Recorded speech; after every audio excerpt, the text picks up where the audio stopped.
I'm Gabriel Metcalf, CEO of the Committee for Sydney. I want to start by acknowledging the traditional owners of the land. I'm coming at you from the land of the Gadigal, and I pay my respects to the elders past, present, and emerging. I also want to acknowledge the Innovation Fund partners for the Committee for Sydney who fund our research program at a high level. Dexis, Campbelltown City Council, the ICC, McKinsey, and Western Sydney University. Thank you very much. We are delighted today to be joined by Minister Andrew Constance. The New South Wales Government has announced a whole series of major initiatives related to electric vehicles and decarbonization. This includes both thinking about the private vehicle fleet, but also public transport. Minister Constance has been at the forefront of this effort to decarbonize the transport sector. And so we're going to hear about that today, in addition to whatever else he feels like talking about. And the way this works, the minister will make remarks, and then you all can submit questions via the Q&A app on Zoom, and I will do my best to sort through them. We are going to end sharply at 10:45. Minister, thank you so much for taking time with us. Over to you. Well, good morning, everybody, and Gabrielle, thank you, and thank you to your members. There's no doubt living in unprecedented times means enormous challenges, and there is no doubt that everyone is feeling the pain of this. So we have to bolster everyone's morale and make sure we can get through the next 2 months. And I think the resilience that exists within all of us is something which we don't know till we're truly tested. And there's this is a really difficult time. Can I start by also acknowledging our country and pay my respects to elders past and present, but also our emerging young Aboriginal leaders and traditional owners as well. So huge thanks for having me.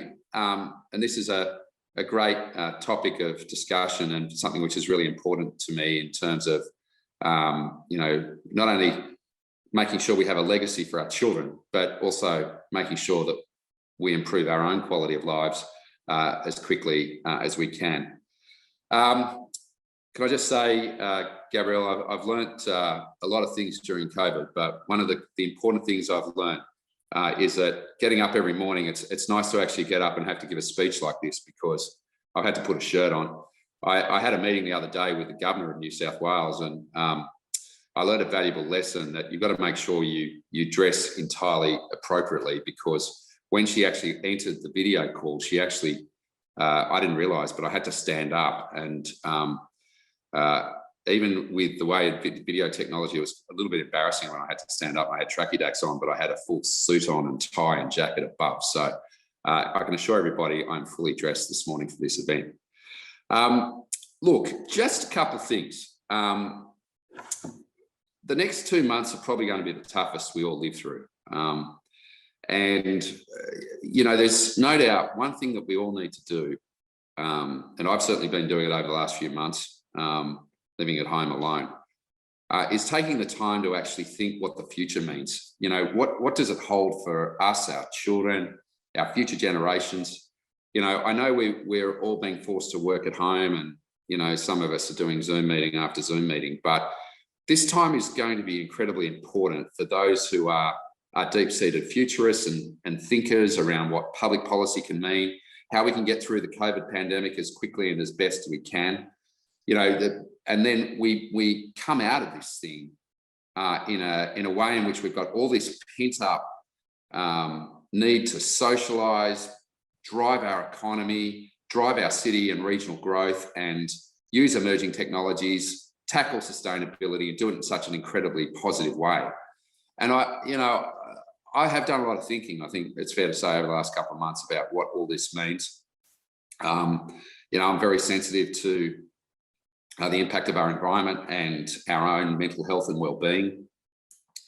And there is no doubt that, you know, we will be stronger and better once we can get through this. And that's the thing about this. We have so much clutter and noise and social media and everything happening that, you know, we're forgetting we need to humanize what we're all going through and what we're all experiencing. You know, in a month and a half, two months' time, you know, this is going to become the pandemic of the unvaccinated. And that really worries me. It really, you know, it's a concerning juncture in all of this. I know we're all rushing out to get vaccinated, and, you know, we're all going to be using data and technology to work out how we can bring industries back and jobs back as quickly as we can. But my greatest fear is what we're going to experience over the next 2 months. Because vaccination is yet to affect the herd, it does mean that, you know, we're in for some really tough days. And, you know, our political leadership is, you know, giving us hope, but there's also got to be, you know, this very real sense of the dangers that we're about to and continue to experience. And so to that end, you know, I think it's really important, you know, that we also recognise the pandemic in terms of what it's doing to us mentally, what it's doing to our morale, and what we need to do to bolster these spirits. So let's get into what we're about today and do so in a way where, in the knowledge that, you know, tackling climate change, tackling, you know, our environment, moving us to a circular economy, all of this thinking and what it can do to change our quality of life is really important. To preface my remarks about my passion for tackling emissions, you know, I went through a life-changing event during the middle of Black Summer fires. You all know it. You saw me go through that difficulty at a personal level, and I'm still suffering the repercussions of that now. It's affecting my relationships. It's affecting my thinking. You know, I still live in the bush. Yes, it's come back and regenerated in terms of that bushland. But, you know, when you experience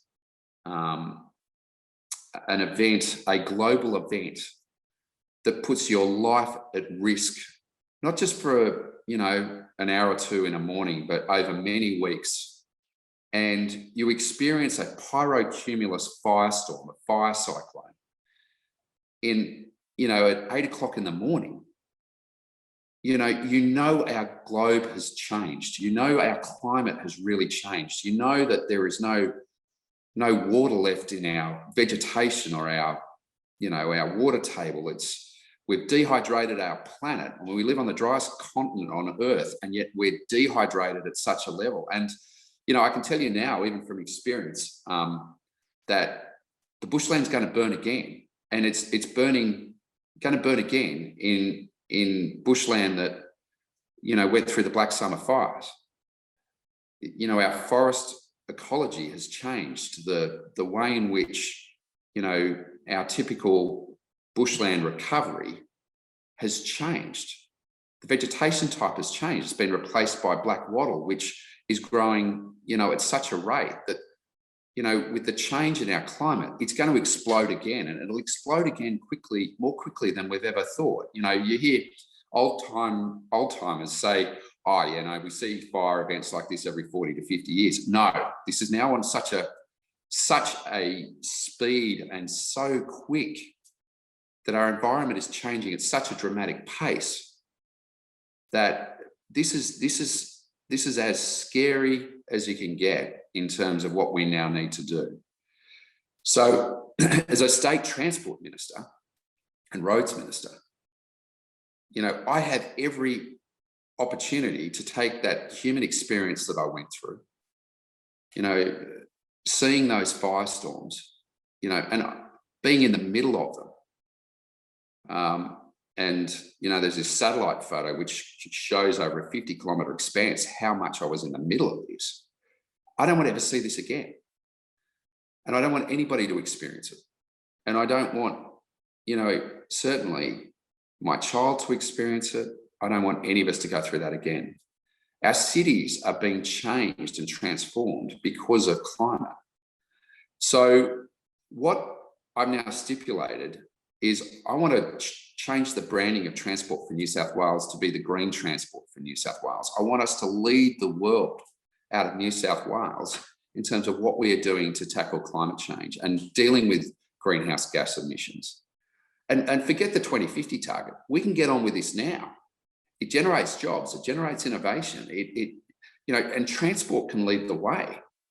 So we are going to implement a energy strategy which will immediately start to reduce emissions by up to 90%. And that means things like converting the 8,000 strong public bus fleet to zero emissions buses, ZEBs, and doing it by 2030. Don't wait till 2050, do it now.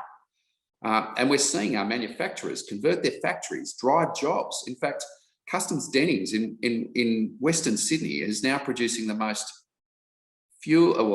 efficient electric bus in the world. No fuel other than a battery which can be charged for 4 to 5 hours and deliver 22 hours of electrified bus service on the network.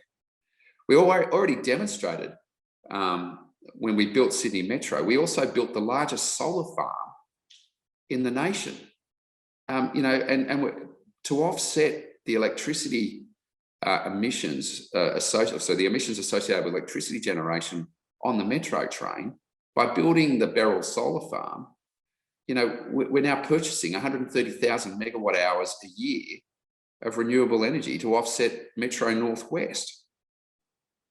At the last budget, we announced a $500 million electric vehicle strategy because I want to convert the fleet.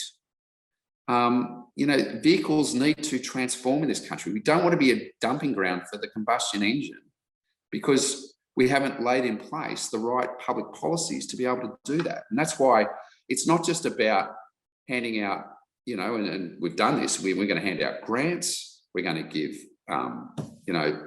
stamp duty relief on EVs. We've delayed the road user charge coming in, by years. We've put $171 million into new charging infrastructure, both in terms of regional tourism grants, regional areas, rapid charge points in and around the city with 5 kilometre different distances, and these are incentives designed to drive the uptake. These are incentives which are designed to drive a second-hand car market so it becomes affordable for everybody.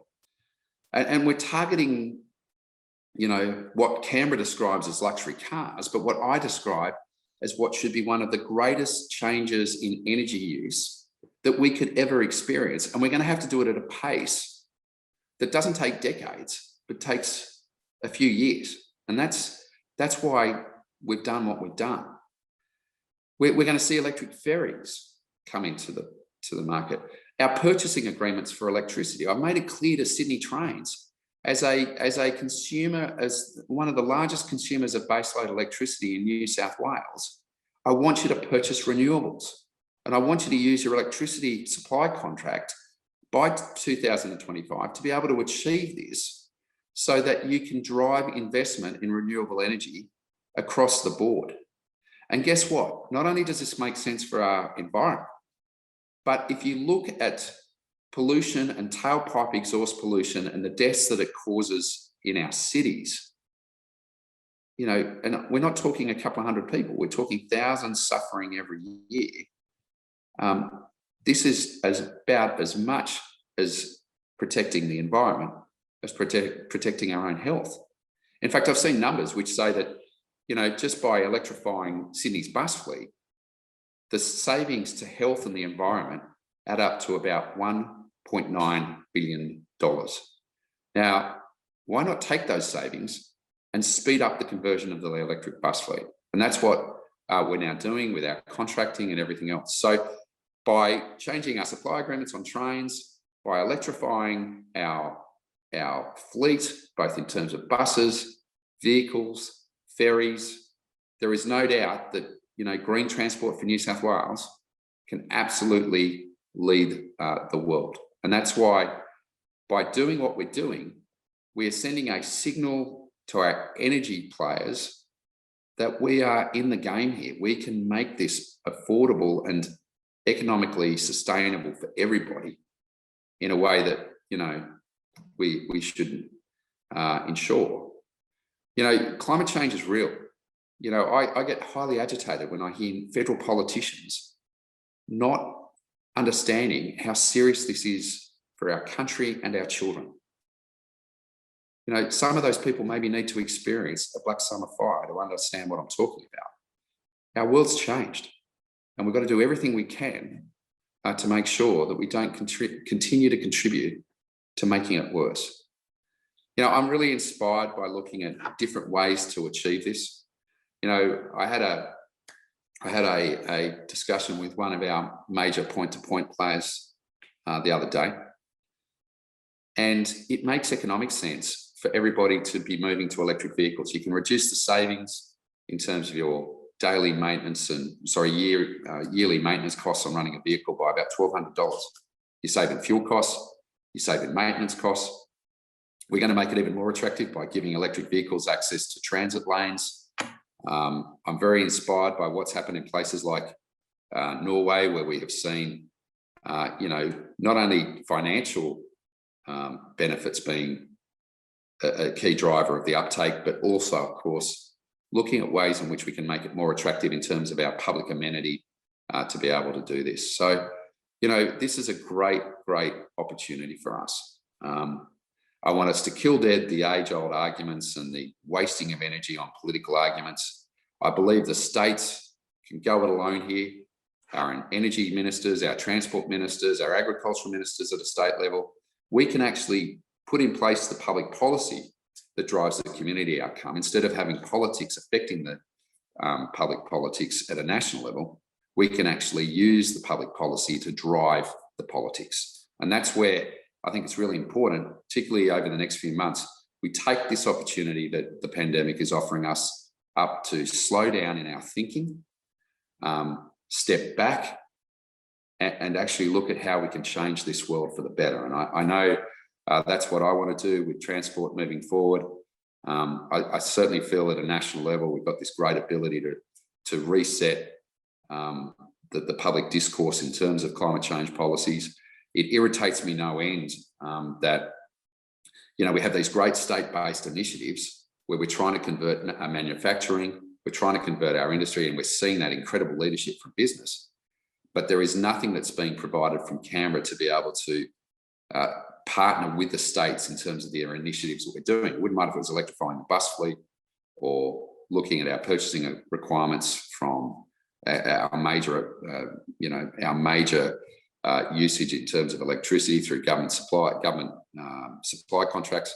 But also importantly, you know, there's not by 2030, there should not be a government car anywhere in this country that is a combustion engine. Everything should be electrified. And that's why we've got to go through this aggressively, drive the second-hand car market, make it affordable for everybody to move to EVs, and get on and start to change the quality of life that, you know, we are being affected by at the moment in terms of climate change. So, Gabrielle, that's my opening remarks, and I look forward to, you know, our questions and input from everybody who's on this broadcast. Okay, thank you so much, Minister. I've got a lot of questions coming in. I've got some that have been texted to me as well. I will do my best to sort through these.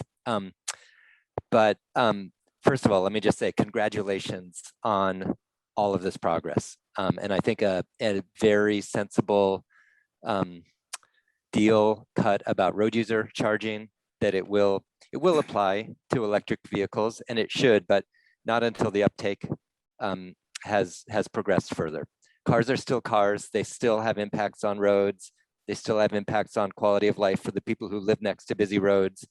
So charging them is appropriate, but we want to do everything we can to accelerate uptake of EVs. So a very sensible balance. A question about what else can be done, I suppose, on the incentive side. The countries or the states in the US that have higher adoption rates of EVs, have taken steps to regulate the petrol fleet, either through emission standards or fuel efficiency standards.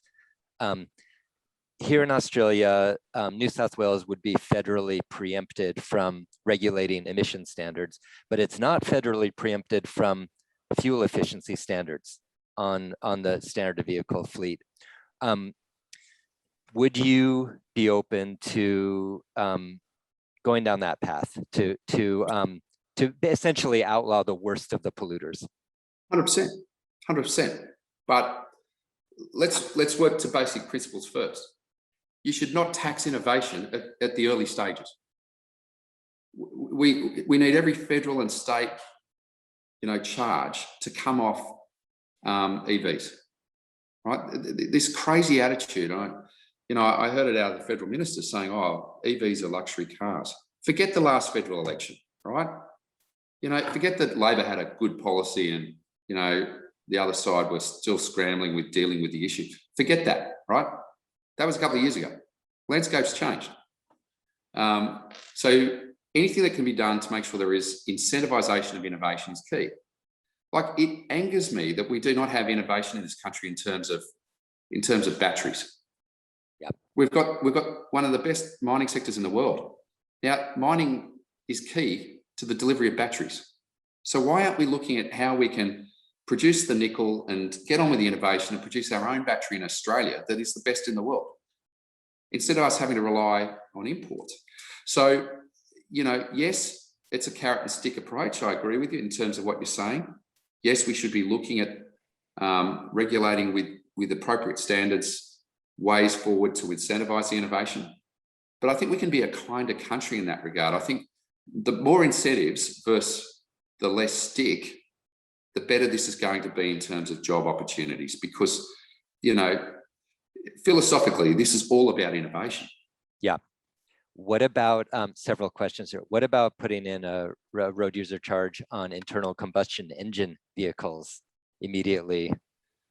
Well, I think the thing about the road user charge at the moment is that we need the funds to be able to build the infrastructure. That's what the road user charge is about. It's in essence an hypothecated charge to help with road infrastructure, and that's going to need to continue into the future. So I would prefer to have this incentive in place where there is no road user charge for EVs for years to come, so that it becomes attractive to convert. But we can't look at the road user charge in isolation from every other incentive that we have in place, which is why stamp duty relief, obviously the grants, obviously the investment in the public infrastructure, that type of thing is important. So look, I think we've got to make this less about penalties to take everybody with us to convert, right? Yeah. Okay. Bunch of questions about how EVs are going to work as you get outside of the central cities, so you get into the bush or the smaller towns where people have to drive longer distances, where public transport isn't an option. What is the plan for charging stations and everything else it would take to make the longer distances to either overcome the actual or the perceived range anxiety issues? Yeah, so the 170 million we're putting in, including 20 million into regional tourism businesses and the like to have these charging points, should deal with range anxiety. And if you step back and actually think, I mean, vehicles will start to charge themselves because of the kinetic energy as well, right? So, I think range anxiety in the years ahead will disappear because the batteries, their charge times are becoming quicker. And you can now, for example, we're seeing the range go from 280 kilometres to 450 kilometres, and that will continue to grow. So it will enable people in the regions to actually move to that technology more quickly than we otherwise would think. So, our policy is designed to have a charging point, a rapid charging point every 100 kilometres to deal with the range anxiety right across the state. We want to do that in partnership with the private sector. So we're tackling that through our $500 million program. Yeah, that's once people understand that the entire network will. Well, our manufacturers are going to move us. Volvo are now advertising on the side of bus stops in Sydney, right, about their next round of range of EV vehicles and models. Yeah. So, these are not, we're seeing the Nissans and those smaller cars becoming a very attractive proposition in the cities. Yeah. And, that'll change in the regions as well very quickly. What are your thoughts? I assume the point-to-point provider you were speaking to about this was Uber, but what are your thoughts about Uber and taxis in terms of? Well, if you're an Uber driver and you can save, for argument's sake, $1,200 a year on your running costs, that's more money in your pocket. And depending on how many hours you might drive a week, I mean, we forget, like, we're all concerned that we're treating electric vehicles like mobile phones in terms of, oh, you've got to charge them every day. No, you don't. You don't charge.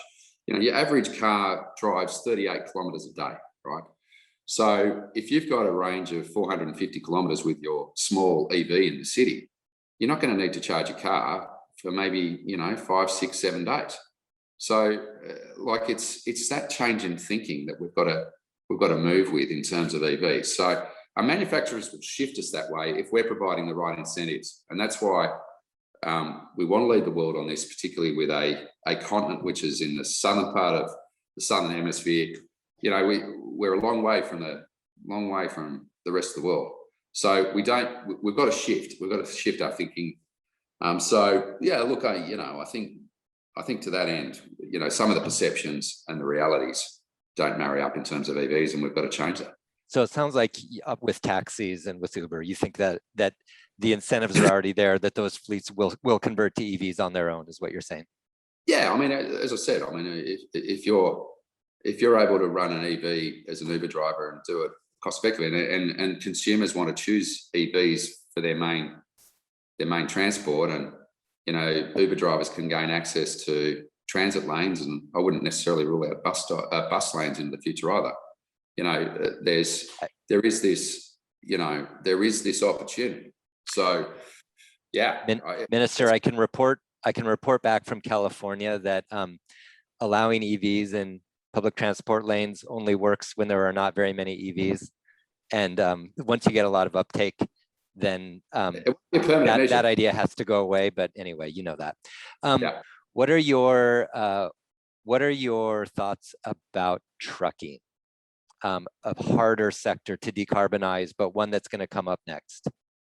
Well, look, I mean, if you compare the running cost per kilometre of an electric truck or an electric bus, and that the whole of life costs are now pretty much, certainly with buses, the whole of life cost is pretty much the same between a diesel and an EV. Our trucking companies, it's going to make economic sense. We've just got to deal with the initial stages of this in terms of the high costs, in terms of capital, right? So, there is no doubt at a national level there's a need for some good public policy thinking around this. Woolworths have now, they've got electric trucks, and if you think about the benefits of that being, you can put a delivery into a supermarket at any point of the day with an EV, and you're not going to wake people up at 3 a.m. in the morning. So it drives an economic benefit for your business. So, I think we've got to think beyond just the environmental benefits. We've got to actually think through the economic and public benefits, because all of this makes economic sense. The same goes for the trucking companies. Their running costs, and I'll never forget this with an electric bus, which trial in the Illawarra. The running cost of that bus based on filling it with diesel was about $1.30 per kilometre. Running it on electricity was 11 cents per kilometre. So same will go with trucks. So it'll happen. Yeah. So you reckon that's one where the technology is just going to take care of it on its own? It'll be fairly organic, but anything we can do to speed it up is. I know people have proposed an idea that you're allowed to unload 24 hours a day if it's with electric trucks. Yeah, I mean, look, we've had that measure in place because of COVID. So people are getting used to it. We've had no option because everyone's, we've got to keep the supermarkets moving, but, it might become a permanent feature. It might become an incentive measure. Minister, a question about the goal of reducing driving, because cars still have big impacts even when they're electric, because getting people onto walking or cycling or public transport is still has all kinds of benefits for the city. So this is, leaving the EV discussion for a minute. What are your thoughts about having a mode split target in the transport plan, or other measures to drive strategy at a high level? Yeah, I mean, look, the uptake of cycling and walking has been extraordinary, not only in the city, but also the regions, and particularly the use of electric bikes. We're seeing a lot of our seniors community now getting out and about and exercising, burning calories on on electric bikes in the city. It's an infrastructure driven thing as far as I'm concerned. I mean, the demand's there and the desire's there, which is why, we're up over $600 million in active transport infrastructure at the moment, because it's the best thing we can be doing. We have used the pandemic to put in place pop-up cycleways, which become a permanent feature of the landscape, and continue to build out the cycling plan. So to your point about whether you would set targets in this regard, you can set targets and have all these arguments around targets. I'd sooner just get on and do it. That's my big issue with the 2050 net zero emissions target, is that we can better that, and what are we going to do? Wait 5 years and then change the target again and still have the same old arguments? I think the problem is with setting targets, everyone just looks at it in, what's this going to cost me? Well, we've got to change that. It's like our farmers. I'm seeing farmers doing incredible things with regenerative agriculture. They're not being incentivized by government to do it. They're getting on with it. So the same goes for things like cycling. The community's getting on with it. We're just going to make sure we put the infrastructure in place where we can actually separate cyclists out from, pedestrians and motor vehicles, so that we aren't seeing people get hurt and getting injured. So, that's the big thing for me. And we've changed that narrative now. I mean, 10 years ago, it was a very different thing. Now, you couldn't have a more pro-cycling government than what you've got with this government. Yeah, it's pretty incredible. Let me just get in a non-EV question. Minister, it's great to see additional light rail rolling stock for the Inner West Line and the announcement of a Sydney Metro station for Pyrmont. Are there any plans to increase ferry access to the Pyrmont Peninsula? Yeah, 100%. I mean, you've got the Bays precinct, right? And we've been running a bit of a trial with the on-demand ferry. Believe it or not, but 3 months ago, I jumped on an electric ferry in that area. So it was incredibly quiet. You didn't get the smell of the diesel fumes. Ferry transport's going to be something which, will change. We've seen incredible demand. In fact, we're releasing our latest customer service numbers, and ferries are at 99%. The media would have you think that Andrew Constance has buggered up ferries, but I can tell you now, with a satisfaction level of 99%, and I know Tom Raby's on the call here from the Herald, so Tommy Turbo, you should write that ferries customer satisfaction is at 99%. So in terms of that part of town, absolutely, it's going to be part of the mix. There'll be an increasing reliance on Barangaroo, because we're obviously going to see the redevelopment of Circular Quay. The more wharves, the better. Pyrmont will go through the great benefits of having the Metro West project stop there, but it isn't just about one metro station. It's about an integrated transport network, and it being fully electric. Yeah. Let's talk about buses. I'm reading this question. The bus fleet strategy released last week says, in metro areas, the transition will prioritize areas where transport has long-term access to key depots and bus fleets are relatively standardized. So the question is, are there areas where access to depot arrangements is going to be holding back the transition? Look, I wish I could say no, but my gut feel is that there is going to be some challenges with some of the depots in the city because of the very nature of the existing infrastructure. But look, bottom line is there's going to have to be a degree of underwriting, which is important. So when I did a ministerial trip throughout Europe, we went and actually had a look at one of the very big electric bus depots. And it was near Amsterdam. It was a Transdep bus depot. It was incredible in terms of the overhanging charge points in terms of the buses. But there's a couple of couple of key things. First of all, we should be sticking solar panels on everything. We should be sticking them on bus stops. We should be sticking them on bus depots. And we need to obviously look at, and I learned this when I was treasurer. We lose about 30% of our electricity generation in transmission. So the best way to beat that challenge is making sure that we have as much localised generation of electricity as possible. So bus depots and the roofs on those depots and everything else is also important in terms of potentially looking at other energy sources.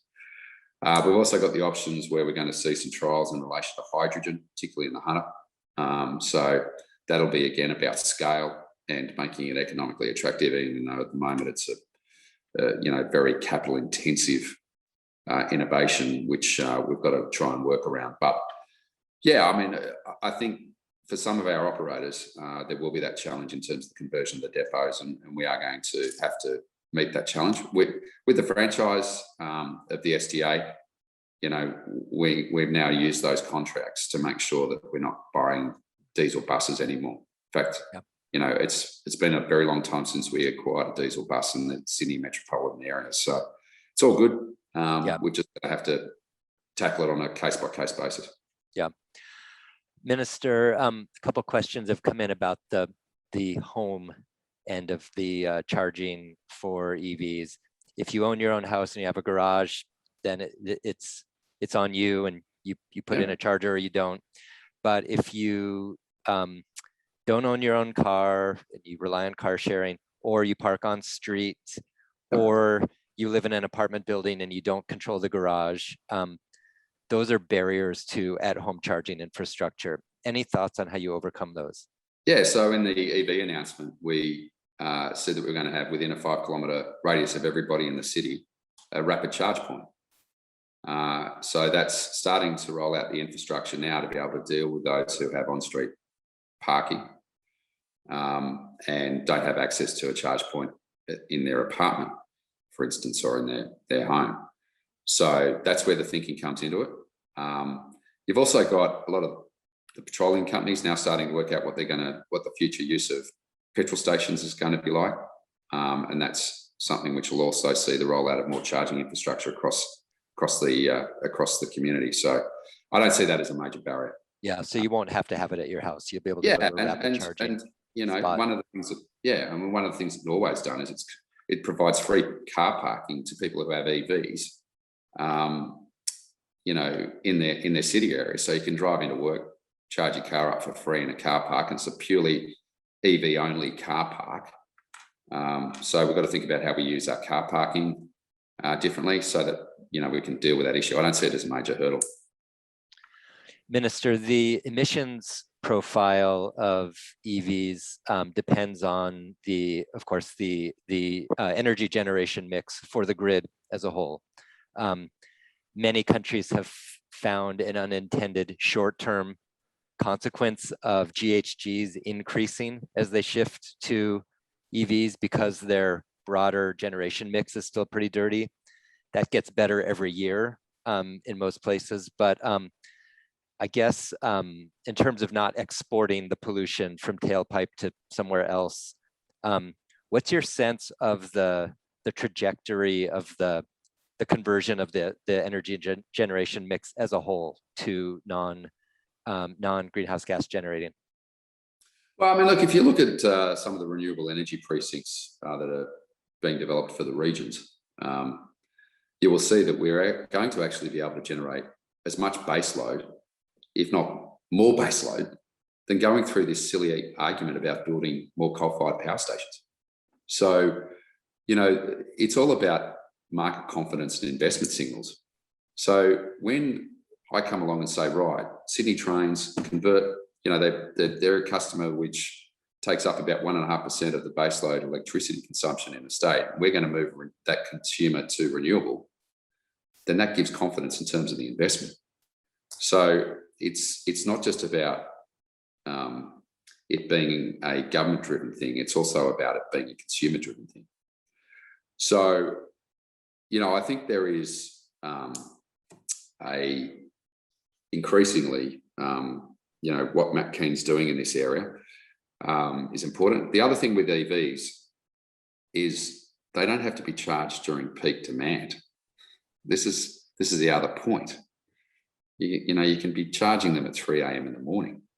So, you know, again, I don't see it with a relatively small population that we have in Australia, this being a major hurdle. We're an energy-rich country. So I don't think we're going to suffer the same consequences that you might in some of the cooler climate countries in the world. So, you know, I'm confident we can overcome that. Right. If any place should be able to get to 100% renewable, I mean, it's easier here than practically any place in the world. If you think about it, yeah, absolutely. Minister, there's just 3 minutes left, so let me maybe ask you to make some closing remarks. You've done a lot already in terms of these commitments. What is on your list to do next? Well, I think the main thing is seeing all of transport show the leadership. Like, so for me, it's about national leadership now. You know, if I was to sit back and say, turn my back on what's happening at a national level in this space, you know, we can't continue to see Canberra being beholden to a handful of stakeholders when our country is crying out for this leadership. So, you know, I'm hell bent. I'm never ever going to live through another firestorm. I will do whatever I can from a public policy perspective to change this. So, continuing to learn, understand, incentivize, you know, thought leadership, all of these things. We've got to share our combined intellectual capacity to be able to do this. And so, you know, I think pulling this all together.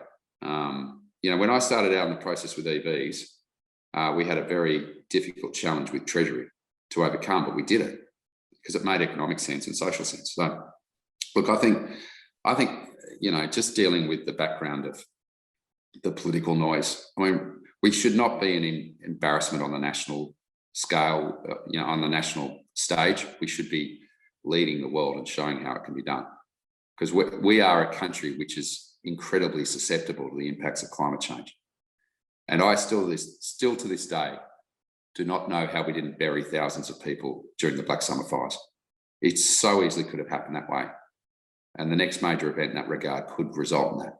So, you know, I'm very confident that, you know, the community leadership, we've seen community attitudes change so dramatically that our politics is expending too much energy in trying to fight whether climate change is real or not. I mean, for goodness sake, you know. So, you know, I think just trying to drive national leadership in this regard is really important to me. That's where I see the challenge. Yeah, there's a lot to be proud of for New South Wales, isn't there, for leading the country in a new direction. Yeah. Minister, thank you so much for taking time to talk with us. Everybody, thank you for joining the call. And I know we didn't get to everybody's question, but we got to as many as we could. We'll see you all at the next Committee for Sydney briefing. Take care. Take care, everyone. Thank you.